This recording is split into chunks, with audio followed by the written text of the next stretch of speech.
엘리야 이야기, 뭐 성경에서 아주 흥미로운 이야기 중에 하나죠. 우리가 지난 시간 엘리야와 또 바알의 450명의 예언자들의 어떤 대단한 그 아주 흥미진진한 대결, 그 이야기를 우리가 살펴봤고요.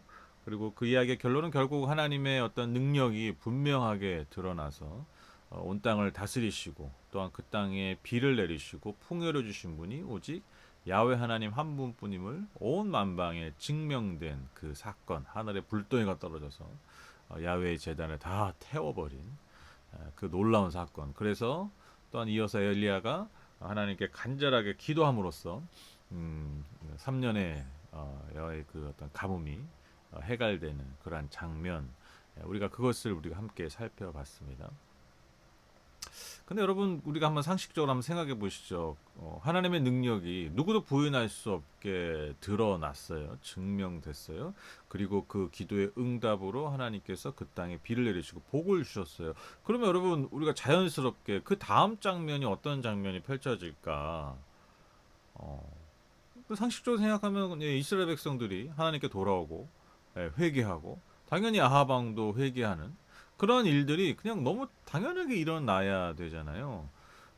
아마 엘리야도 당연히 그러한 생각을 했을 것입니다. 그런데 여러분, 어떠한 일이 벌어졌습니까?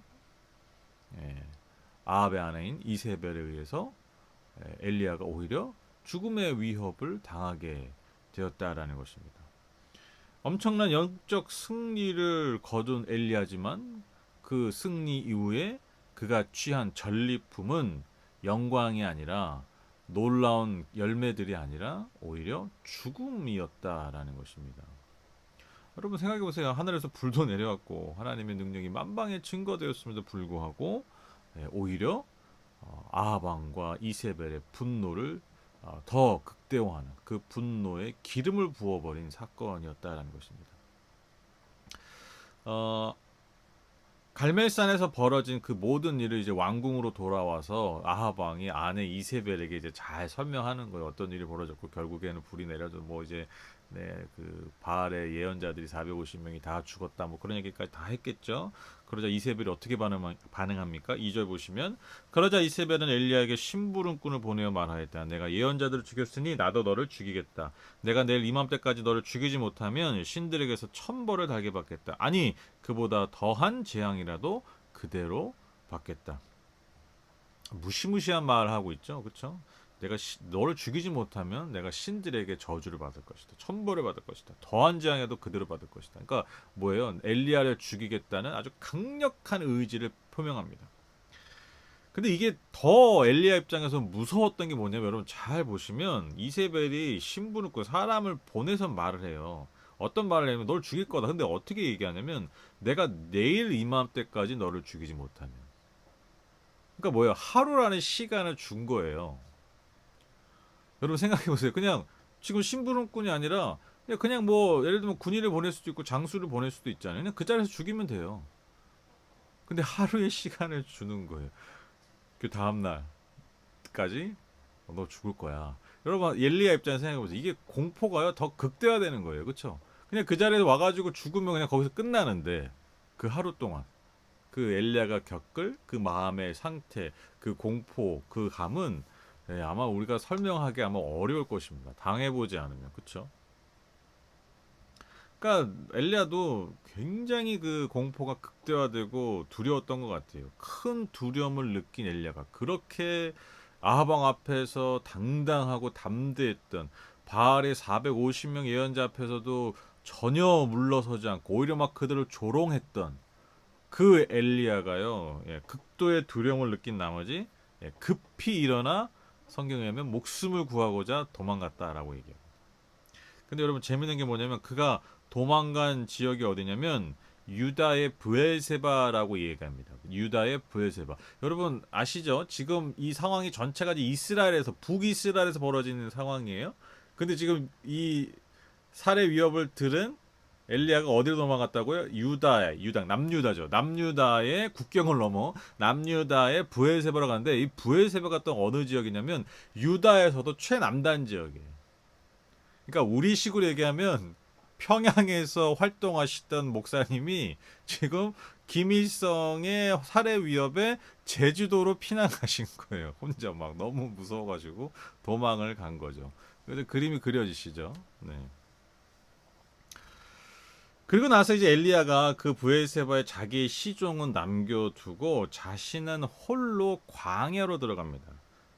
말씀에 의하면 하룻길을 더 걸어 들어갔다. 광야에서 하룻길을 들어가, 그러니까 굉장히 먼 거리를 광야 중심부로 들어갔다라는 거예요. 여러분 이게 어떤 행동 같으세요? 광야로 하룻길을, 그러니까 한나절 들어갔다가 다시 나오는 그런 계산한 게 아니라 그냥 하룻길을 쭉 들어가 버린 거예요. 뭔가 최후의 행동에 어떤 배수의 진이라고 그러죠. 배수의 진. 최후의 행동을 하는 느낌이라는 거예요. 그렇죠?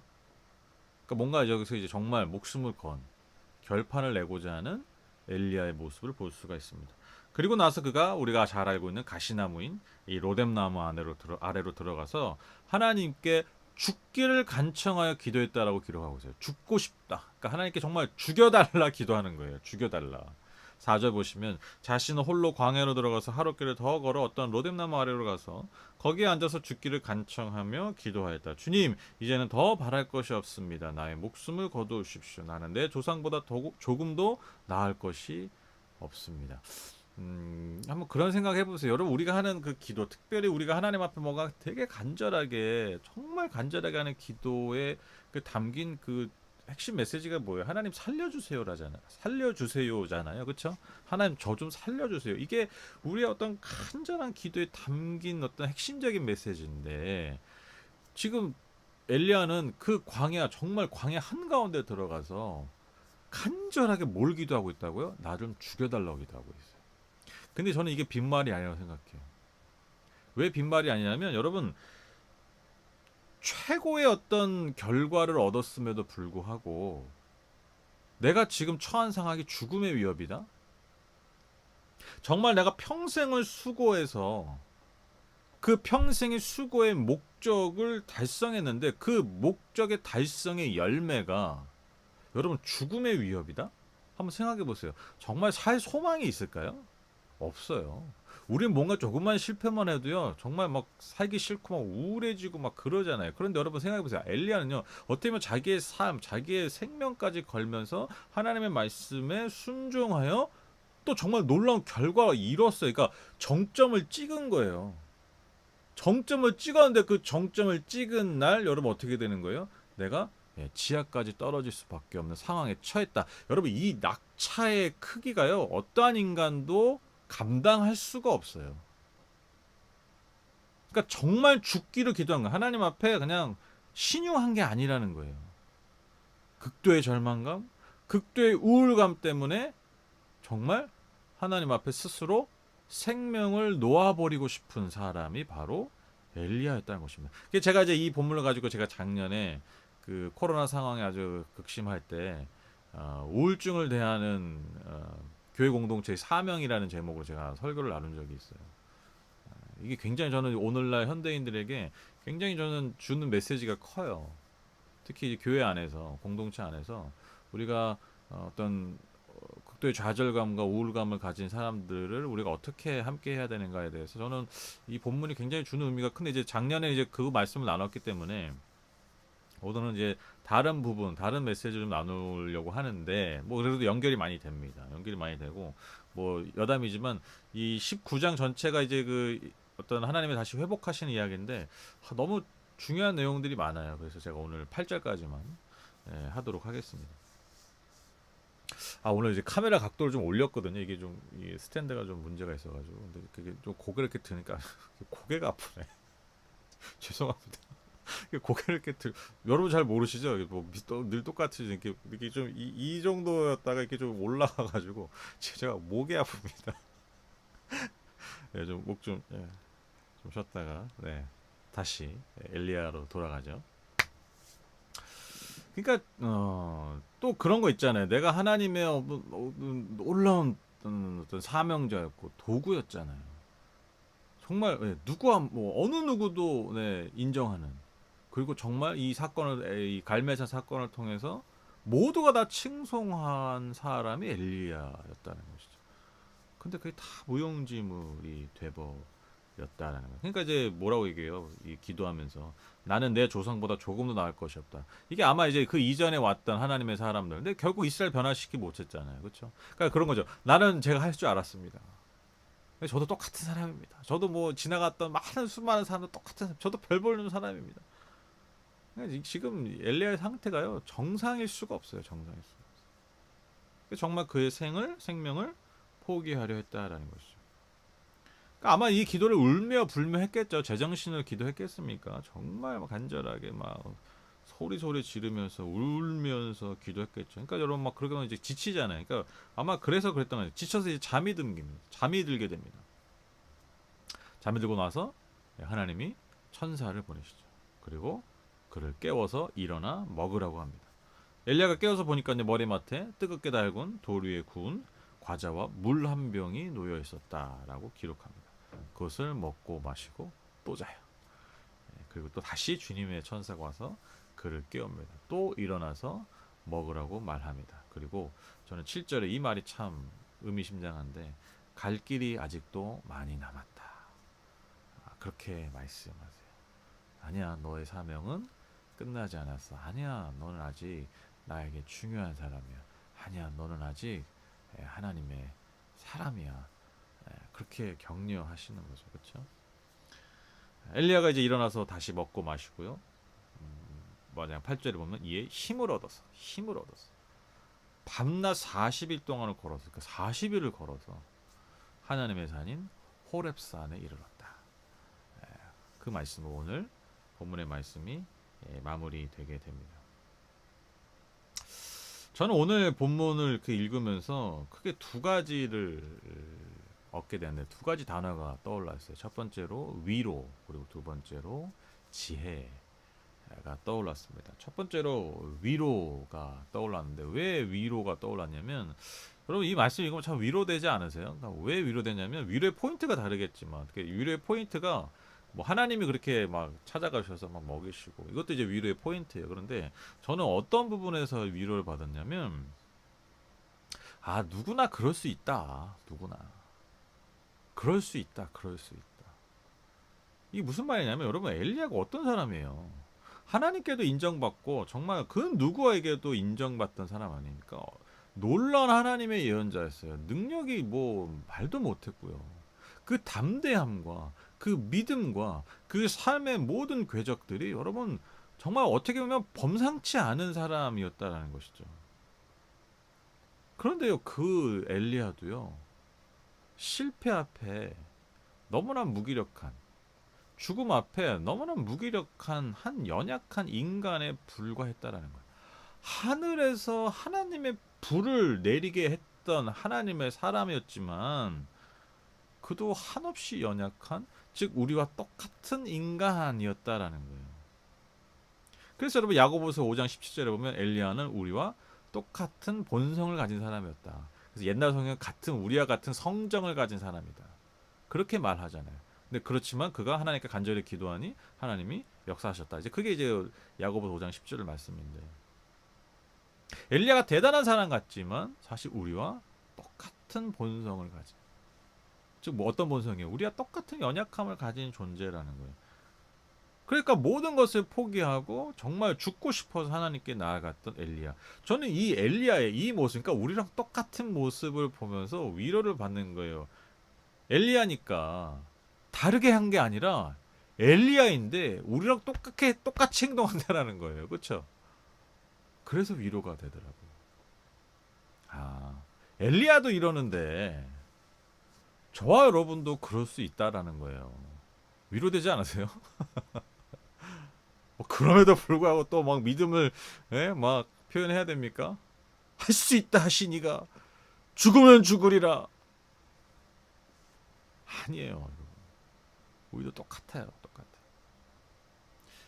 여러분 이 말 꼭 기억하세요. 여러분도 그러실 수 있어요. 근데 이게 여러분을 비하하는 게 아니에요. 여러분을 폄하하는 게 아니에요. 여러분을 정죄하는 말이 아니에요. 여러분도 그럴 수 있어요. 저도 그럴 수 있어요. 그게 우리 인간이에요. 낙심할 수 있다니까요. 우울할 수 있다니까요.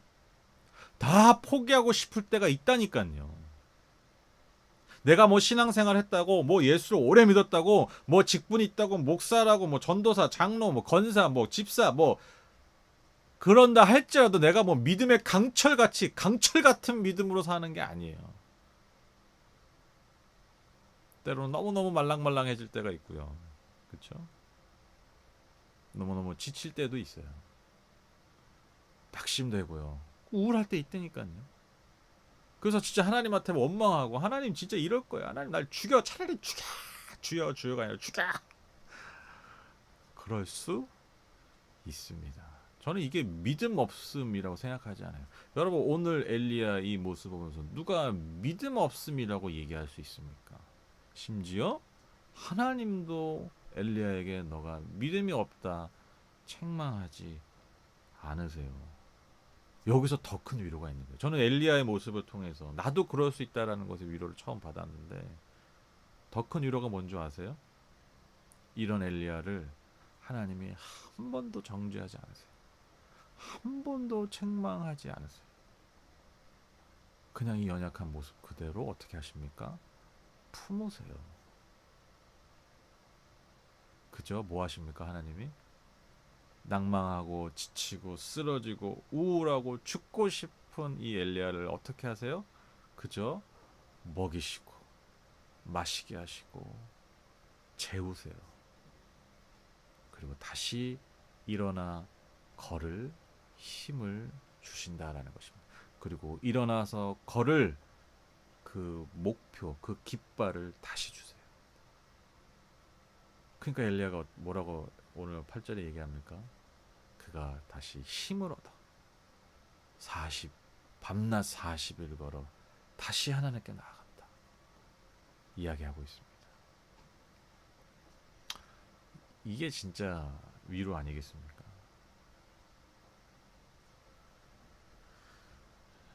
믿음을 잃어서 쓰러져 버린 엘리야를 따뜻하게 다시 품어주시는, 그리고 다시 일어나 그의 길을 걷게 하시는 이 하나님의 이 품이, 이 손길이, 이 따뜻한 이 안아주심이 여러분 얼마나 우리의 삶에 위로가 되는지 모릅니다. 저와 여러분의 삶에도 이런 하나님의 위로가 있으시기를 간절히 축복합니다. 그리고 제가 하나 또 깨달은 게 있다고 그랬잖아요. 두 번째 떠오른 단어가 바로 지혜입니다. 지혜. 어떤 지혜냐? 삶의 지혜인데, 여러분 우리가 살다 보면 뭔가 되게 내가 몰입하고 내가 되게 중요한 일을 할 때가 있잖아요. 그렇죠? 되게 그래서 막 열심히 하고 막 몰입하고 헌신하고 그럴 땐 일인데, 그것 때문에 이렇게 지칠 때가 있잖아요. 그렇죠? 그리고 또 그렇게 열심히 했는데 뭔가 내가 원하던 열매를, 내가 기대했던 열매를 걷지 못했을 때, 여러분 그럴 때가 많죠. 그렇죠? 내 마음대로 다 되지 않잖아요. 내 마음 같지 않잖아요. 세상이. 그렇죠? 꼭 뭐 하나님의 일뿐만 아니라 뭐 여러 가지 우리의 삶에서 내가 수고하고 헌신했었지만, 내가 뭐 다른 것들을 포기하고 이것을 위해서 정말 전심전력했지만 번아웃이라고 하죠. 번아웃. 일종의 지금 엘리야는 번아웃이 온 거죠. 그렇죠? 그래서 내가 원했던 결과가 얻지 못해서 정말 다 지쳐버리게 되는 그런 일이 생길 때, 그것을 어떻게 극복할까라는 통찰을 저는 오늘 본문을 통해서 깨닫게 되는데, 그게 뭐냐면, 여러분 그러한 일을 하시다가 만약에 번아웃이 오게 되면요, 일단요 그 몰입하고 헌신했던 일을 내려놓으세요. 잠시 내려놓고 뭘 하냐면, 특별한 일을 하는 게 아니라 저는 일상을 다시 누리고 회복하는 게 중요하다라고 생각합니다. 오늘 하나님이 이 엘리야를 다시 회복하실 때 어떤 일을 하셨습니까? 대단한 일을 하신 게 아니에요. 다시 그 뭐죠? 로뎀나무 아래에 있던 그 엘리야에게 다시 하늘에서 불을 내려주신 게 아니에요. 다시 불을 내려서, 야 내가 이렇게 다시 능력이 있잖아, 걱정하지 마, 야 너 아합한테 안 죽어, 이세벨에게 안 죽어, 이 불을 봐, 내가 내려오면 애들 다 죽여버릴 거야. 하나님 그렇게 하시지 않았어요. 엄청난 산의 진미를 통해서 그를 먹이신 게 아니에요. 좋은 로뎀나무 앞이 아니라 좋은 숙소로, 좋은 집으로 그를 데려가셔서 특별한 것들을 누리게 하신 게 아니에요. 여러분 엘리야를 어떻게 다루십니까? 지극히 평범한 음식, 그리고 가장 중요한 평범하지만 물 한 병을 그에게 먹이시는 거예요. 그리고 뭐 합니까? 재우세요. 그러니까 뭐 한 거예요? 먹고 자는 거. 인간에게 있어서 가장 기본적인 거. 그걸 지금 하게 하시는 거예요. 그렇죠?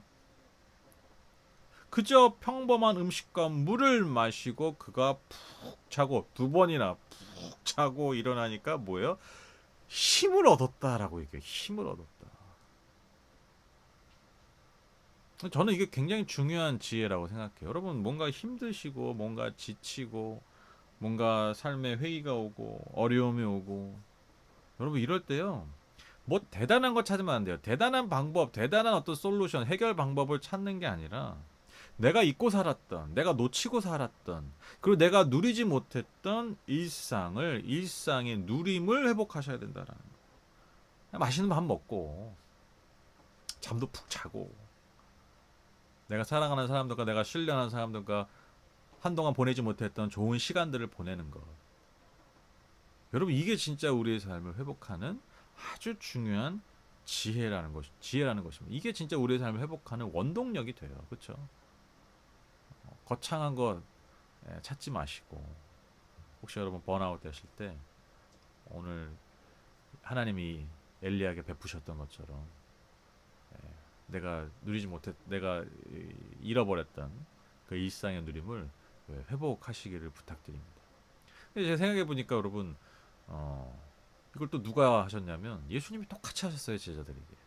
아시죠? 여러분 요한복음 21장에 보면 예수님을 배신하고 그리고 그 극도의 어떤 좌절감, 정죄감, 그쵸? 제자들이 뭐 완전 땅 아래로 떨어지지 않았습니까? 자존감이. 그래서 어떻게 돼요? 다시 옛사람의 모습으로 어부의 삶으로 갈릴리로 다시 돌아가잖아요. 그때 예수님께서 새벽에 그들을 찾아가셔서 해변가에서 뭘 준비하십니까? 밤새 그물을 깁고 오는 제자들을 위해서 뭘 준비하셨죠? 조반을 아침밥을 준비하셨다라고 얘기하잖아요. 그렇죠? 먹이시는 거예요. 거기에 회복이 있는 거예요. 거기에 회복이. 그 일상의 그 누림, 하나님 우리에게 주신 그 일상의 누림. 그러니까 여러분 그게 저는 그런 의미죠. 그러니까 그게 우리가 놓치고 살지만 우리가 그런 일상, 그런 소소한 것들을 우리가 누릴 수 있다라는 게 이게 우리에게 사실 얼마나 소중한가, 이게 얼마나 사실 중요한가. 그걸 다시 깨닫는 거예요. 뭐 우리가 중요하다라고 생각하는 것들이 사실 그렇게 중요한 게 아니에요. 그렇죠? 아니 그 중요한 거 성취하면 뭐해? 내가 밥을 못 먹으면 잠을 못 자면 내 옆에 사랑하는 사람이 없다면 수많은 성취가 그게 무슨 의미가 있겠습니까? 그렇죠? 그러니까 진짜 소중한 것을 다시 회복하라라는 거예요. 진짜 소중한 것이 우리에게 있음을 감사하기 시작할 때, 내가 밥을 먹을 수 있다라는 것, 내가 잠을 잘 수 있다라는 것, 내가 옆에 사랑하는 사람이 여전히 있다라는 것이, 이것만큼 사실 얼마나 큰 복이 없는가. 일상 자체가 있다라는 게 얼마나 큰 복인가. 그거를 다시 내가 체득하면서 깨달을 때, 여러분 그때 회복의 힘이 있다라는 것입니다.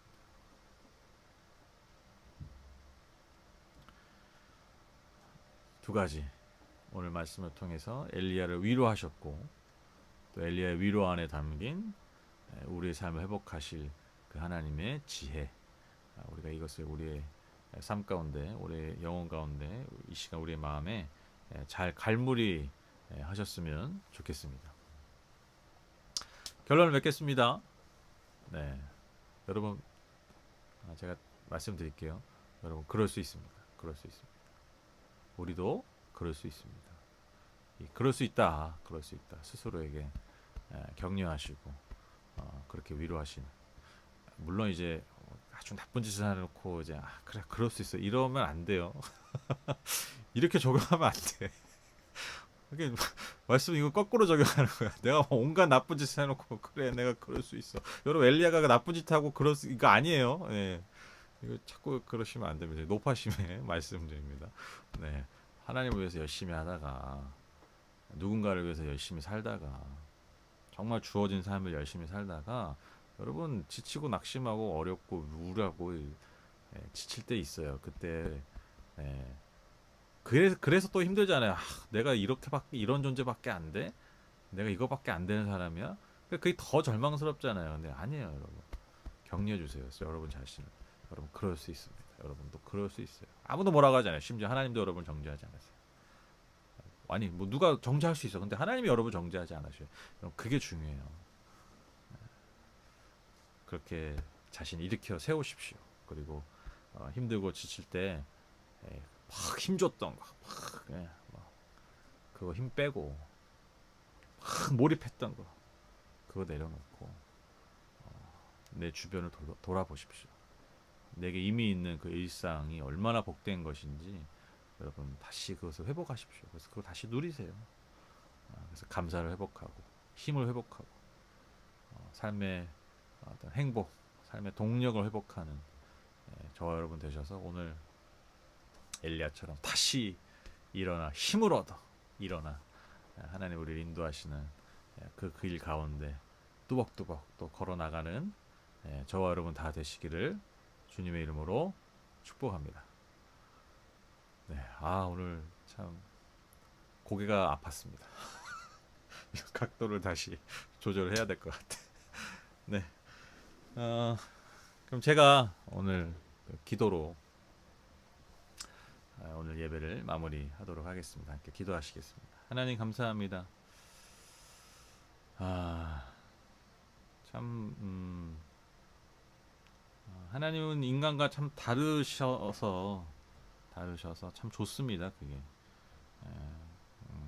심지어 내가 뭔가 실패할 때 나 스스로를 정죄하고 나 스스로를 책망할 때가 많은데 하나님도 그러실 것 같은데 오히려 하나님은 그런 엘리야를 품고 안으시고 격려해 주시고 위로해 주십니다. 내가 하늘 불까지 떨어졌는데 그깟 이세벨의 위협에 이렇게 뭐 죽여달라고 그래? 너 믿음이 그거밖에 안 돼?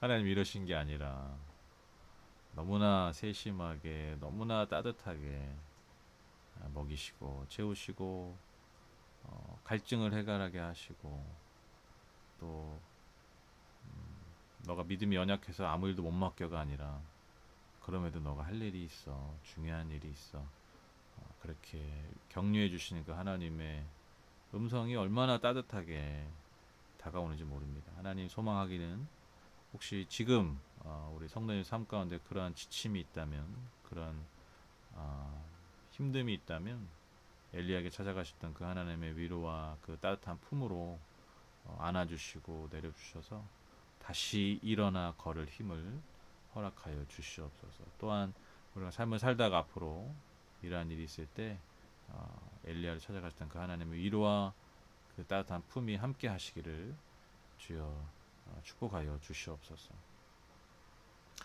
하나님 오늘도 우리 마음과 삶을 담아 뜻을 담아 소망을 담아 주님 앞에 예물을 드리는 손길들이 있습니다. 주님께서 기억해 주시고 흠양해 주셔서 드린 손길과 그 삶의 모든 영역 가운데 오직 주님만이 주실 수 있는 은혜와 복으로 넘치도록 채워 주시옵소서.